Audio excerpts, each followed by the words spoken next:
I don't know about you, but I'm a big fan of the outdoors. The smell of pine needles, the birds chirping as the sun rises over the hills, the scenic views and cooling wind at the top of a long hike on a blisteringly hot day.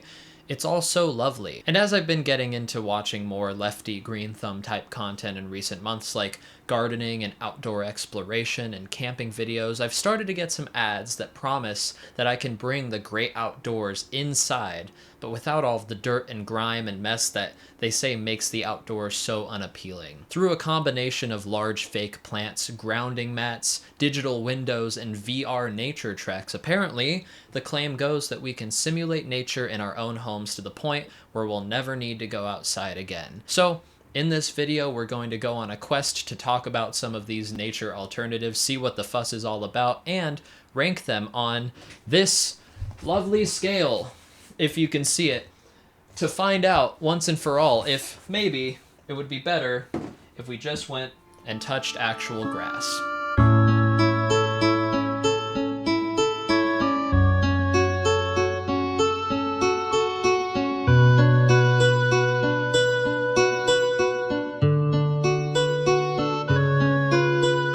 First, let's dip our toes into the wide world of virtual nature by looking at everybody's favorite office companion, fake plants. Fake plants have always felt weird and off-putting to me. I can't count the number of times I looked at a seemingly luscious fern from a distance, walked up to give the leaves a light touch, and I met instead with the cold and rough sensation of plastic. Chills down my spine, man. Fake plants have always fallen into an uncanny valley for me, especially the ones that are high quality enough to almost convince you that they're real. Not the crappy ones you see on the shelves in the back corner of TJ Maxx, but the ones you have to spend upwards of $100 on to get from boutique online retailers. To put it bluntly, for me, fake plants represent the chase fueled by modern comparison and consumerism toward upholding false appearances of empty authenticity. I mean, in their most raw and prolific form, they're products of the extraction of petroleum and oils and capital from the earth being reshaped into funhouse mirror representations of Earth's nature.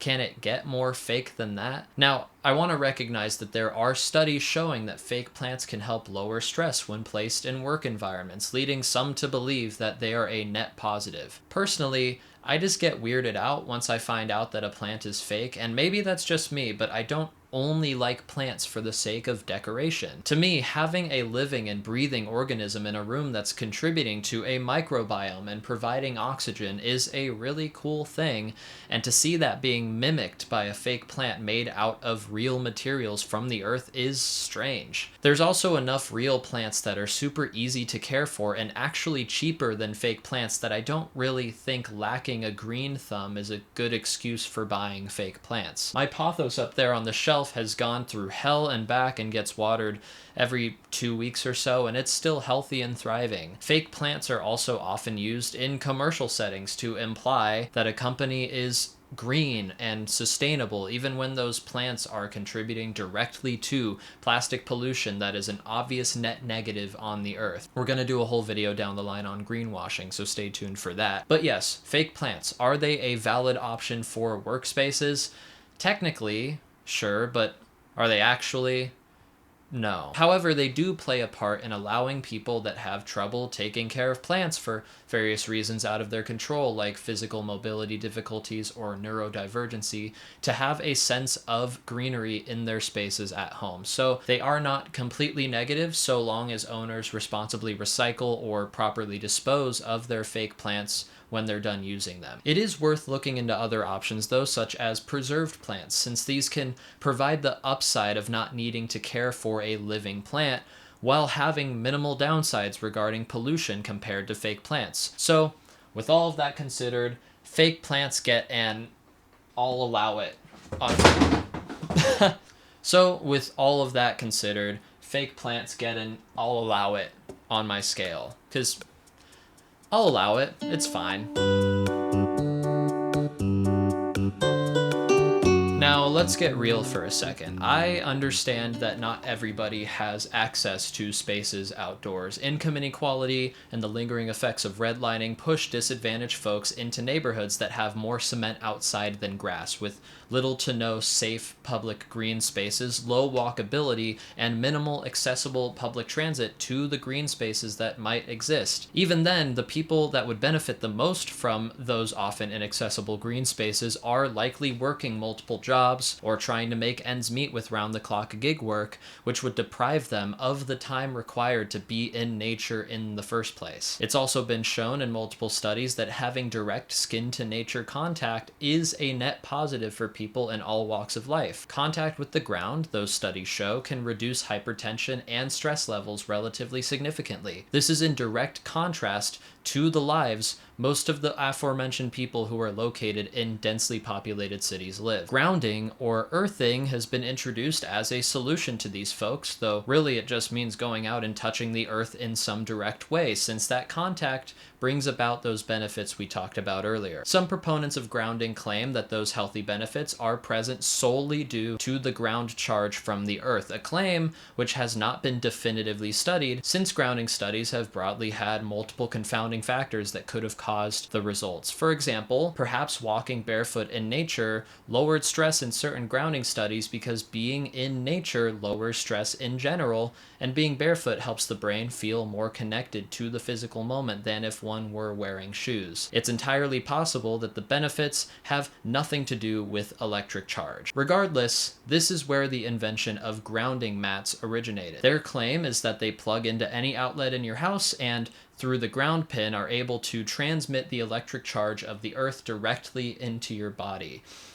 I feel like there's multiple issues with this one. For one, the studies on grounding technology are already shaky at best, with the most definitive papers being funded primarily by the companies that are selling the grounding mats and blankets, which we'll get into in a second, and those papers fail to utilize proper research methods for the therapeutic claims they're making. Second, I'm not convinced that these products are entirely safe. I want to stress that this isn't based on any hard data, but I am personally skeptical of the idea of maintaining skin-to-skin contact with a poorly studied device that is meant to channel electric charge from my home's power outlets into my body, especially when these devices are made into blankets marketed for use during sleep. Considering how many power strips or outlets exist out there that are themselves faulty or unsafe, I wouldn't want to risk wrapping myself in a device that might also be faulty or unsafe that's plugged directly into those power strips and then falling asleep for 8 hours. Last, I question the premise that some of these mats even transfer electric charge to your body in the first place. I've found multiple reviews online from folks saying that the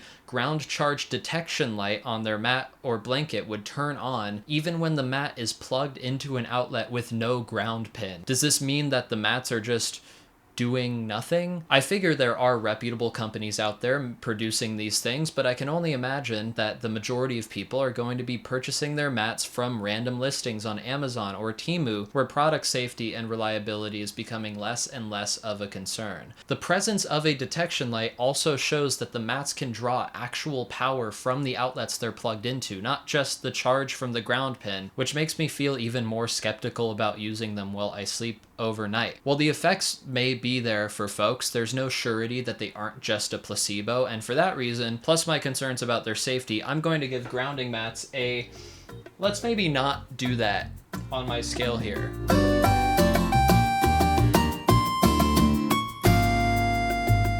To introduce digital windows to you, let's watch this cleverly scripted and pristinely edited video just to get an idea of what these things are supposed to do. I want you to check out this view, but then also realize that you're not looking outside. You're looking at 8K immersive content with National Geographic-like quality.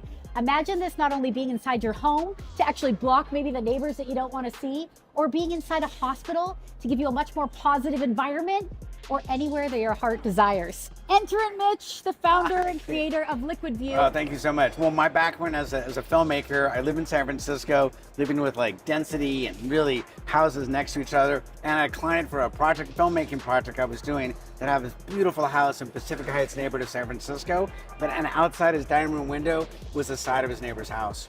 And so it got us the idea of, well, what if we could put a digital view and we could change it? It didn't work out to put it outside for zoning reasons, but it gave me the idea. We can make an architecture accurate window and we can put it in any wall and we can match the house. And we could have 24-hour footage and it can make you think like you're actually there. You should see the footage that they've gotten all over the world, from Nice, France to Hawaii. It is so beautiful and immersive. Amazing stuff. One of my top picks from CES. Stay tuned. Thank you.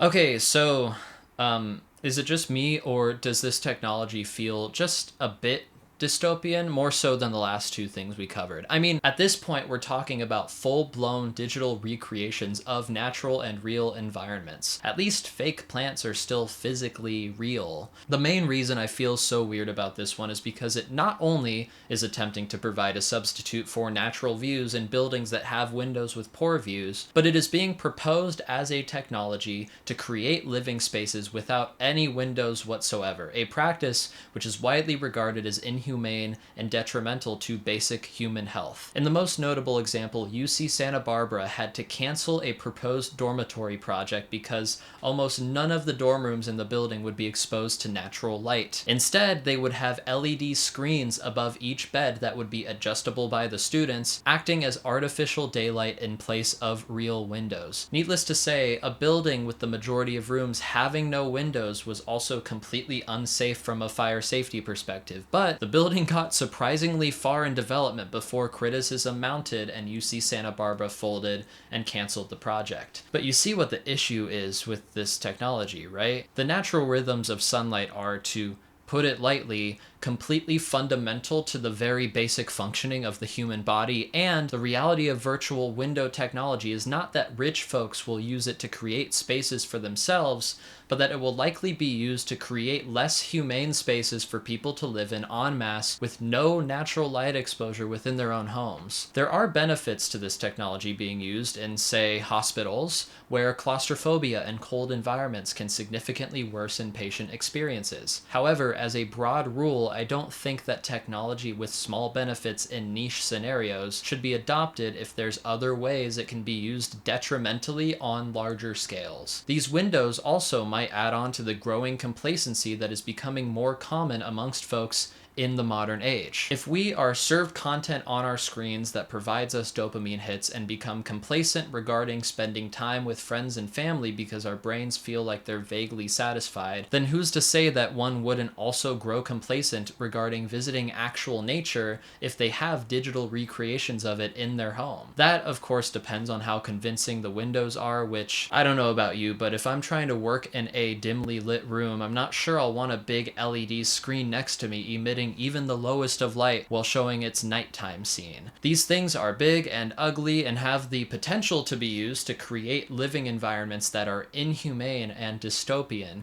despite having niche benefits in a small set of scenarios. So, safe to say, I'm going to put these in the I'm leaving the room category, because if I walk into a room, this thing almost fell over. If I walk into a room and they're there, I'm leaving the room.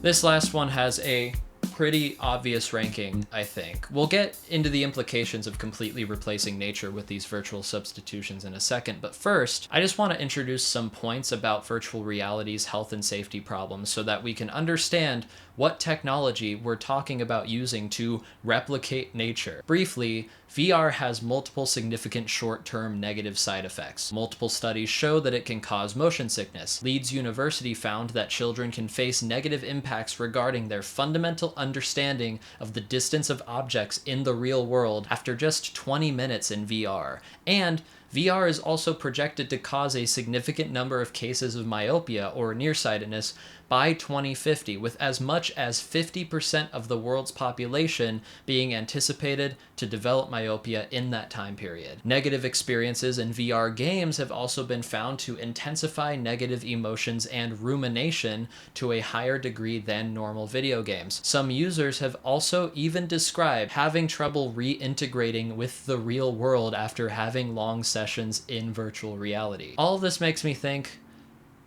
Maybe nature treks in VR might not be the best thing. Like, sure, there's been a few studies that show that people react positively after having VR nature experiences, but those same studies show that their reactions are still significantly different than actually being exposed to real nature. Plus, VR doesn't just come with nature experiences, and even if it did, the negative spatial effects and disorientation after taking the headset off would still be there regardless. But all that other baggage, the media and the games and everything else is also present on these things, calling into question if the positive effects of VR nature experiences are more positive than all those downsides. And that isn't even to mention the usage of VR by many people to literally escape their physical circumstances in a similar manner to alcohol or drug abuse. Now, this isn't a criticism on the people that use these as a coping mechanism, but well, first, let's get VR nature treks into their severe penalties for whoever did this tier, because, yeah, maybe VR as a complete replacement for nature, which is what those studies were trying to test the efficacy of, should be considered a war crime of some sort or something. Severe penalties for whoever did this. So to continue that sentence from earlier, this video isn't a criticism on the people that use these technologies as a coping mechanism, but isn't it strange that the only reason we felt the need to develop these technologies to simulate nature in the first place is because we've created environments in which existing feels deeply unnatural? Not to mention that most of these technologies are either incredibly wasteful or borderline dangerous, shedding microplastics or wrapping people in poorly studied blankets plugged directly into electrical outlets, or, worst of all, making rooms feel eerie and uncanny. Like, it's not as though those digital windows move with you, they just look like TVs playing a video or a painting that's backlit. It's pretty bad that the economic system in which we participate has created environments that require these inventions for us to feel some semblance of normalcy or peace or stress relief, and that these imitators are made out of the very resources and capital that we're extracting from the earth. And in the most egregious cases, they can significantly alter our spatial perception of reality itself. Maybe instead of all of that, we can just stop treating poor people so badly, or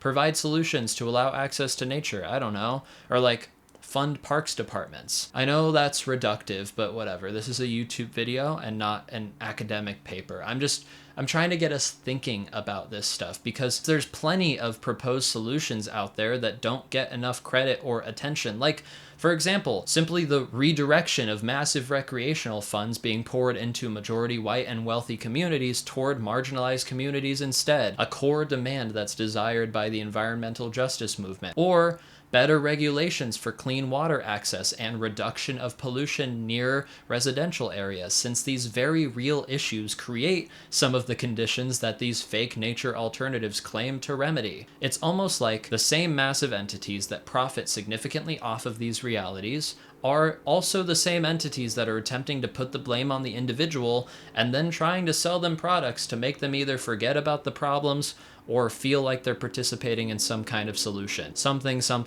sustainable fake plants. Anyways, yeah, I know all of that feels out of reach, but like I said in my last video, that's why community outreach and connection is so important. Because if we can't rely on the government or these companies to improve our living circumstances on their own, then we've got to try our best to do it ourselves, or at least think about how we can start trying to get there as a group. So I hope this video has made you think a bit about that, because that's the end of the video. Stay tuned for the next one where we run a brief overview of why America is so dependent on cars. Here's a quick hint. It's not because the aliens haven't given us levitation technology yet.